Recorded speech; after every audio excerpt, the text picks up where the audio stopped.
up your support. Peace in Ukraine must be just, lasting and protected by international unity. Together we are working to achieve it in shortest way. Thank you so much. Thank you for the statements. Now we have time for a couple of questions.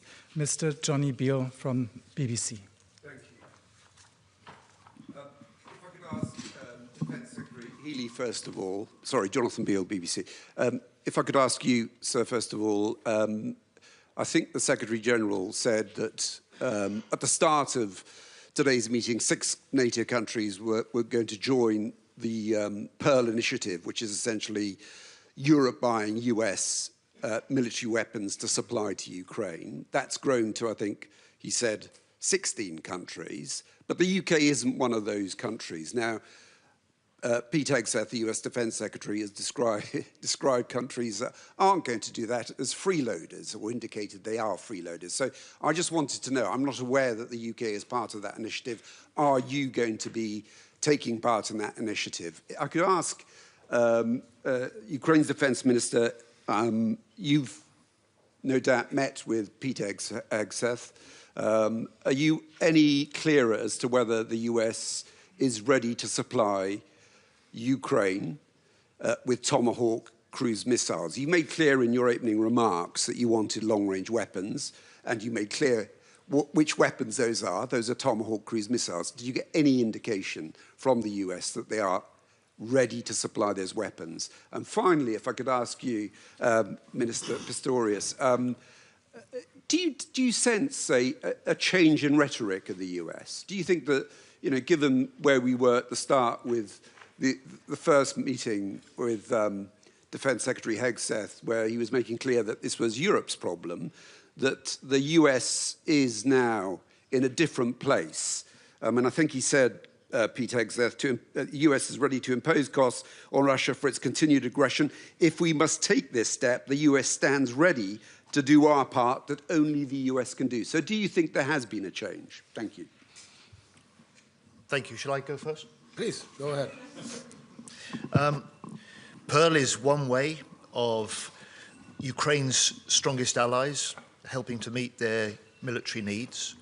We in the UK are looking hard at the Pearl programme. We're looking hard at that with other European nations and nations beyond Europe. But we as a country are spending more on military aid to support Ukraine this year than ever before. We are meeting the requirements that Ukraine has said to us they need, and we, in many cases, are doing things that only the UK is doing and funding. So are you going to join the Pearl scheme? We're looking at the potential for the Pearl scheme. We're looking hard at that as a new mechanism, and we're looking at that with other European allies and nations within the UDCG beyond Europe. But we are, this year, spending the highest level of British military support on aid for Ukraine at £4.5 billion.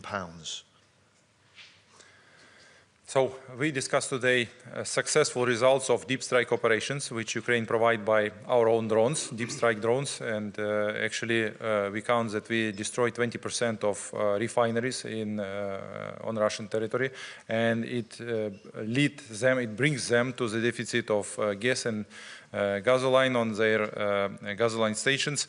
We may see the lines of cars there in Russia, and we will continue such operations. It's absolutely operations in the deep of territory of Russia, directed against of the refineries, against of the infrastructure, military infrastructure, which brings additional money and brings logistics to support war in Ukraine. So it's very, I would say, humanity operations, because we are very precise in our operations and very carefully looks and plan these operations. But it's not enough to create pressure on Russia to stop this war, to bring Putin to the negotiation table.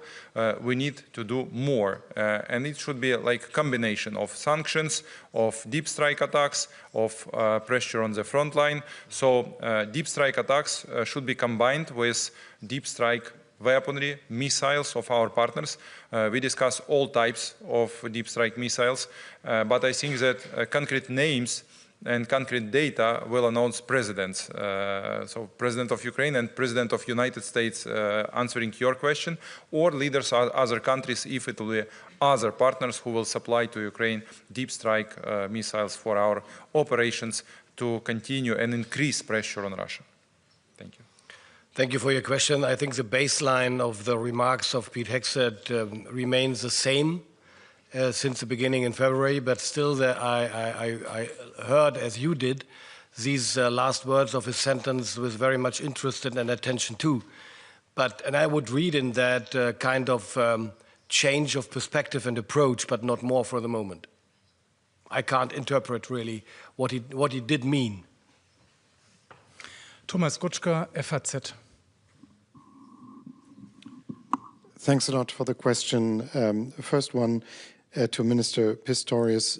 We've heard before from Secretary General Rutte today that altogether 17 allies are now willing to contribute to the Pearl initiative. So far, $2 billion US have been committed.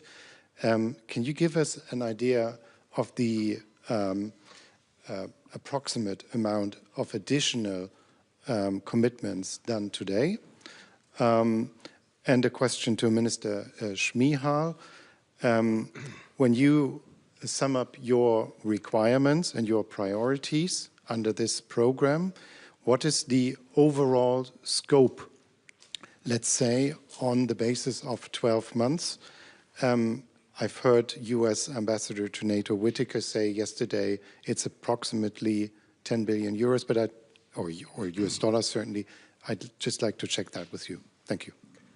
If I understood it correctly, we are talking about 3 billion euros left to be booked by member states, by partners and allies from Pearl.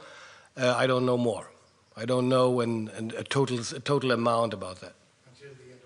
Until the end of the year. That's what I assumed this afternoon, John. Am I correct? Look, this is a new arrangement, and it's still bedding in with the details. I think you will be able to check that out with the Secretary General. He's keeping a very close eye on the commitments that are made. So let me explain the situation. You asked me about scope, as I understand, if I understand correct. So economy of war. Russia spent for financing of their military goals about $150 billion per year.